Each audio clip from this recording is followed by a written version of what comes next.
Welcome to Never Again News.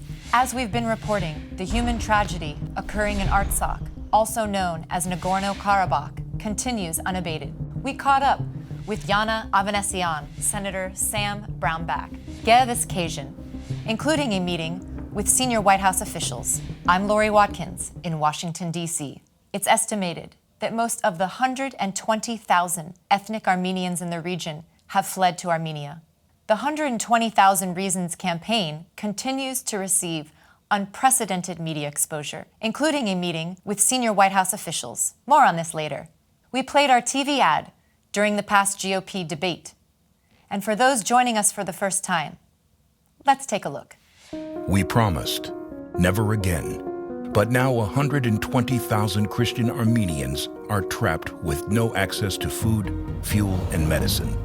It's being called genocide, one the White House refuses to acknowledge. Never again, it's happening again. These Christian Armenians are weeks away from starvation, and we need our leaders to speak up and show the world our commitment to end genocide isn't just an empty promise. Joining us today from Armenia, Yana Avanesyan. Yana, thank you for joining us. Thank you, Lori. Please tell our viewers what is happening on the ground as Armenia struggles to cope with an influx of refugees from Artsakh. More than 100,000 people left Nagorno-Karabakh. The last bus came 2 days ago, and yesterday people working in the emergencies agency came to Armenia. There is no traffic. The road is again closed, and even if there are some few people remaining in Nagorno-Karabakh, they will not be able to come to Armenia. Most probably Azerbaijan will use these people to whitewash their crimes and to blackmail other people Armenian people to just be silent and not speak about all the crimes and all the horrible things that they do to the civilian population of Nagorno-Karabakh. What are some of the personal stories you are hearing from those displaced people? People of Nagorno-Karabakh, they spent more than 24 hours on the way from Stepanakert, which is capital of Nagorno-Karabakh, to Goris, which is the city in Armenia that is neighboring with Nagorno-Karabakh. They were very stressful. It was a stressful road, more than 24 hours, all the traffic, children, elderly people were unable to carry that road, and many people were just had very serious problems with their health. The fear of genocide was very real, and this is a real ethnic cleansing. People fled their homes, their own homes, homes of their ancestors, because they had just two options: to leave Nagorno-Karabakh and to survive, or to stay in Nagorno-Karabakh and most probably be killed by Azerbaijan. Have you heard direct reports of war crimes or atrocities committed by the Azeri authorities? I met a person in Goris who told me a story of his family. Two children of his sister were killed during the first day of the attack.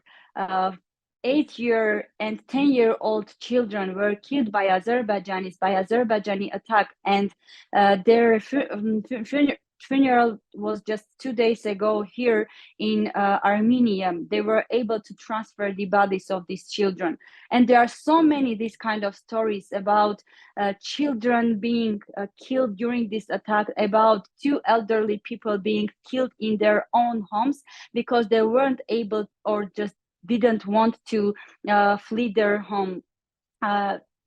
A couple in Jankatak village of Martakert, they were not willing to leave their home because it is their home, and Azerbaijanis just attacked the village and killed those civilians in their own homes. Thank you, Yana, for your reporting, and please stay safe and stay strong. Thank you, Lori. Thank you for having me on your program. I'd like to bring in a special studio guest now, Senator Sam Brownback. Welcome to the program. Thank you. Pleasure to join you. Thank you.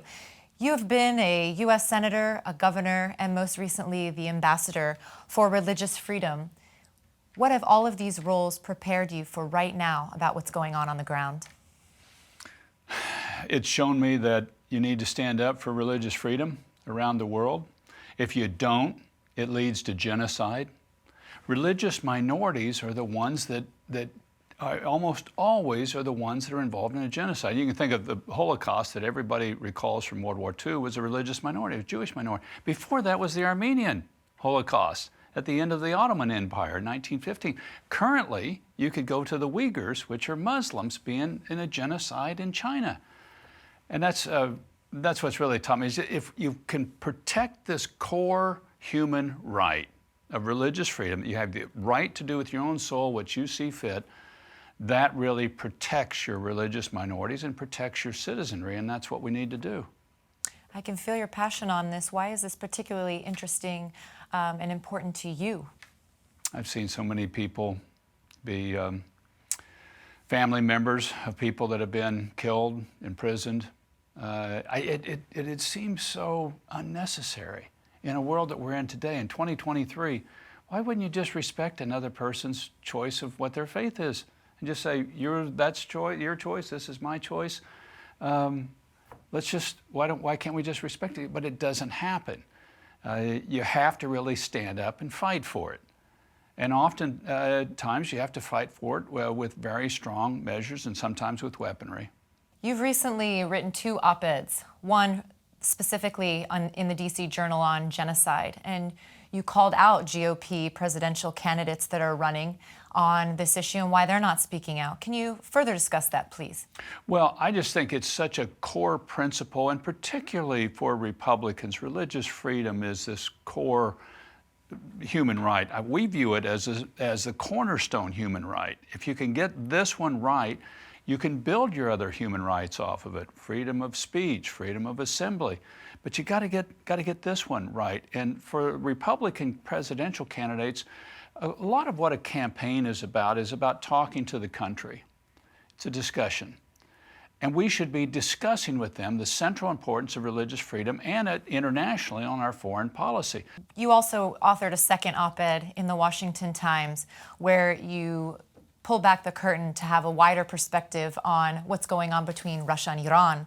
And I'm just curious on how you would explain Armenia and Israel and how you think they could be working more closely together on this. I guess I think this is kind of the classic romantic story where the guy and the girl have this misunderstanding at the first, and at the end they fall in love. Armenia and Israel really they're like each other. They are, Armenia, the first Christian nation, Israel, the only Jewish nation. They're both democracies. They both are in difficult neighborhoods. And you look at it, why don't you two guys get along here? Israel's shopping for Muslim allies.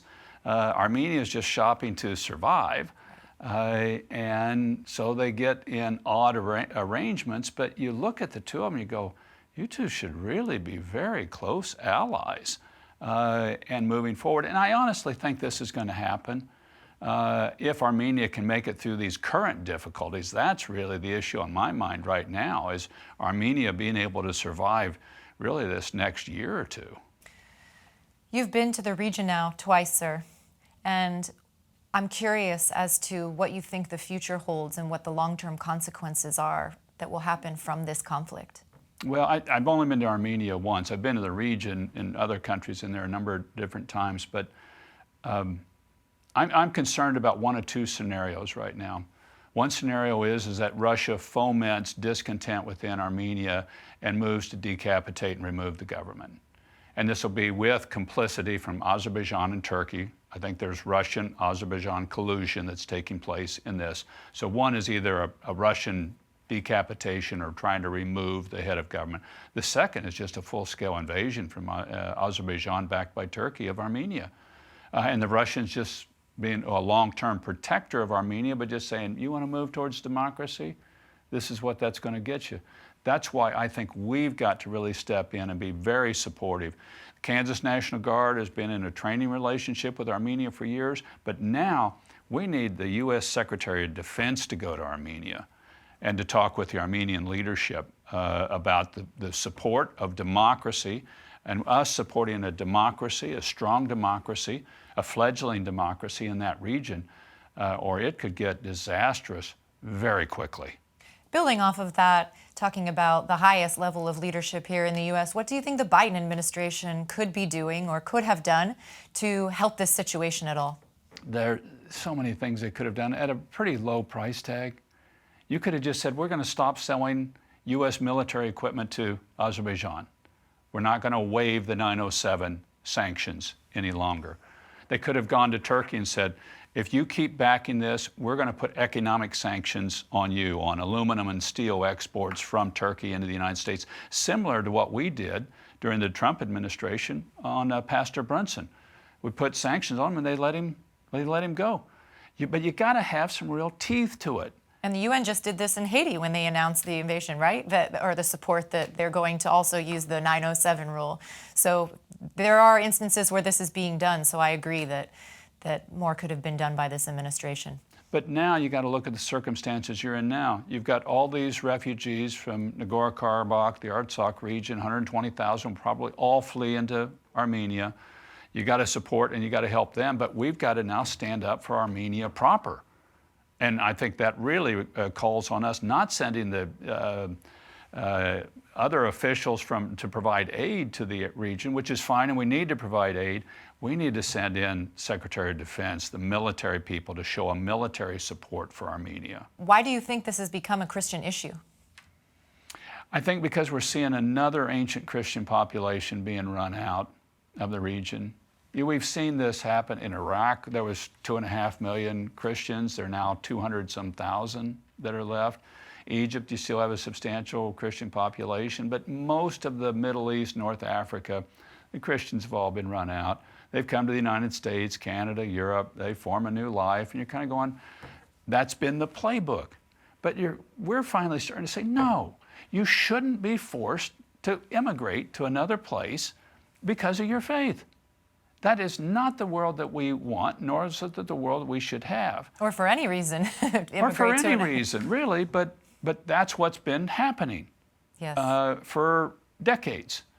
And it's just, no, we should stand up and allow these people to be able to fight for themselves. And we should provide military support, and we should provide backing for the Armenian people to be able to stand up and defend themselves. Thank you, sir. You were recently on the airwaves in Iowa. Why do you think this is an important issue for America's heartland to understand what's going on so far away? Well, I mean, Iowa's where the presidential race starts. I was in that race one time in the 08 cycle, and Iowa's a great place to do it. It's got a number of social conservatives, a number of Christian conservatives. They've got a heart for these sort of things. It's also the way Reagan did it. When he was confronting the Soviet Union, it was all detente before Reagan. Reagan says, no, this is an evil empire, and I'm going to call it out. And he talked about the lack of religious freedom in the Soviet Union. He said Jews can't immigrate to Israel. Evangelicals can't practice their faith. This is a heart issue for the American public. And in the heartland, these are key issues that really play well, because it's not about your wallet, it's about your heart. And that's where people operate from. It's where we should operate from. Thank you so much for joining us today, Senator. Really appreciate you being here and offering us your perspective on the issue. My honor. Thank you. We have the opportunity to go back to Armenia now. Joining us is Gev Iskajyan, who escaped Nagorno-Karabakh just last week. Gev, can you tell us where you are and what you've experienced since we last spoke? Since the last time we spoke, about over 99% of the ethnic population of Artsakh has left the area. So it's tantamount to ethnic cleansing and essentially genocide. That land that we were on, Armenians lived on for thousands of years. Now only a handful remain. It was a very difficult journey. We had about a 40-kilometer stretch of road to go through, but it took over 40 hours. And in context, it took over 40 hours for people that for the last 9 months have been, cut off of access for food, electricity, medicine. So they were already malnourished, already low on supplies, and on top of that, they had to go through that harrowing ordeal as well. What have you seen that has not been reported? I think one of the things that isn't being spoken enough about are the fact that today we have numerous political prisoners. Few of the leadership of Nagorno-Karabakh that stayed behind, all of them have been arrested. It is a human rights violation, and it is a grave crime against humanity. Have you seen war crimes? So what we've been seeing after the exodus of the population are Azerbaijani authorities that are going to sick and elderly people, many of whom are on bed rest, and forcibly, essentially signing them up to be Azerbaijani citizens. And they're using this as a propaganda tool, saying, look, we've got so many folks that want to be citizens of Azerbaijan living in Nagorno-Karabakh, but you can clearly see that they're elderly, they're sick, they can't move, and they're being forced against their will to do so. It's, in terms of the international community, it's one of disappointment, dismay, and at times betrayal. When it comes to, if we're specifically talking about the U.S. government, there was a hearing a few weeks before the onslaught of violence by the Azerbaijani regime, where the U.S. State Department, spokesperson came out and said that we will not tolerate any acts of aggression against the people of Nagorno-Karabakh.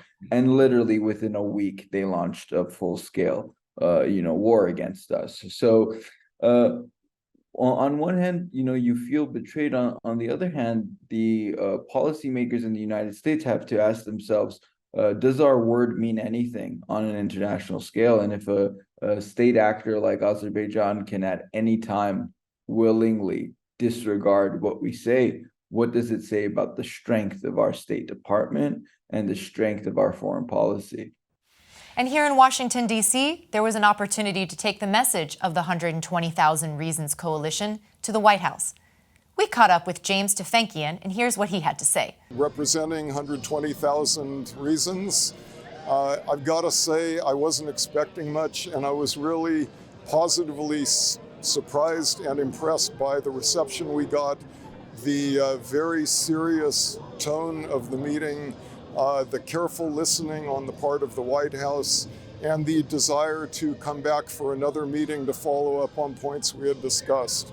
It was really excellent, and again, I'm happy, I'm surprised, and actually kind of relieved. 120,000 Reasons coalition is, along with our Christian partners and our human rights partners and our Armenian community partners, are bringing this issue into the presidential debates, into the presidential race on the Republican side. The Republicans have a real opportunity to attack the Biden administration on this kind of shameful behavior that they've exhibited. Biden, when he came into office, he said that his #1 foreign policy priority was to promote small democracies and to oppose dictatorships and corruption in the rest of the world. Armenia is a small democracy. Artsakh was a small democracy. Azerbaijan is one of the most repressive regimes in the world. And so it's absolutely essential that the United States take a stand against it.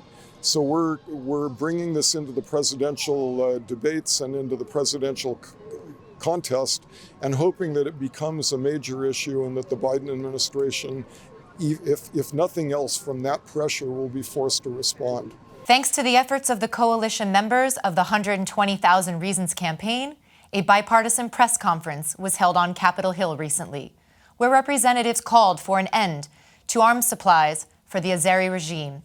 Aliyev ought to be at the ICC. There ought to be an investigation opened up on him and his top leaders for crimes against humanity and a host of other. He's committing genocide in real time, like I said earlier. And as Brad said, oil talks, money talks. And again, all of these lobbyists who just, I find it appalling. And Frank has called out so many, Frank Wolf, over the years, I said I was one of the founding members of the Armenia Caucus and worked for protecting the rights of the people of Artsakh for so many years with the ANCA and Armenia Caucus and so many members of Congress and Armenia diaspora here in the United States. So what's happened in the last week or so is very difficult for me to talk about. The sense of loss is really terrible. And I have to say that with the ANCA and other organizations, we have been trying to put the clarion call out for a number of years, and particularly in the last 6 months, that Aliyev and Azerbaijan's goal was to ethnically cleanse Artsakh. In other words, basically get rid of all the Armenians, take their land, and force them to flee, if not be killed in the process. And that's exactly what we're seeing unfold. But we can't lose sight of the fact that this is not just about Artsakh. There's a much larger plan here that involves Armenia itself, and that we need to move full force and quickly towards protecting Armenia as well.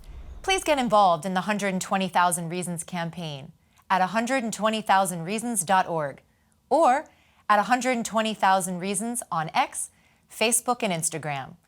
We'll continue to report on the developing situation in Armenia and Artsakh.